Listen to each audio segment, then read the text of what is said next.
இப்ப ஆஃபர்ல இருக்க அசார்டட் ப்ரௌனிக்கு இன்னையோட ஆஃபர் க்ளோஸ் பண்ண போறேன். நீங்க இன்னும் புக் பண்ணலன்னா சீக்கிரமா புக் பண்ணிடுங்க.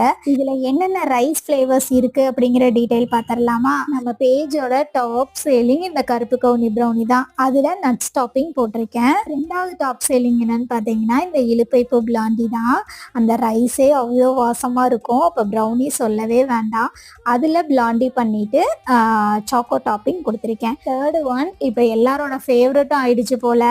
ஏன்னா இப்ப ஃபீட்பேக் எனக்கு அப்படிதான் வந்துட்டு இருக்கு. இது வந்து ஒட்டடையான் ரைஸ்ல வால்நட் டாப்பிங்கோட கொடுத்துருக்கேன். புதுசா இந்த மந்த் இன்ட்ரடியூஸ் பண்ணிருக்கேன். 3 ஃபிளேவர்லயும் ஈச் 4 பீஸ், டோட்டலா 12 பீஸ் வரும் இந்த பாக்ஸ்ல. ஃப்ரீ ஷிப்பிங்ல கொடுத்துட்டு இருக்கேன். ப்ரௌனியை பொறுத்த வரைக்கும் டெய்லியுமே ஃப்ரெஷ் பேட்ச் மட்டும் தான் அன்னைக்கு ஈவினிங் நான் டிஸ்பேச் பண்ணி கொடுத்துட்டு இருக்கேன். இது சித்திரை 1ன்றதுனால பசங்க எல்லாம் வீட்டுல இருந்தாங்க, அதனால நான் பேக் பண்ணவே இல்லை. டிஸ்பேச் பண்ணேன்னு சொன்ன பார்சல் எல்லாமே இன்னைக்கு ரெடி பண்ணி டிஸ்பேச் பண்ணிடுறேங்க.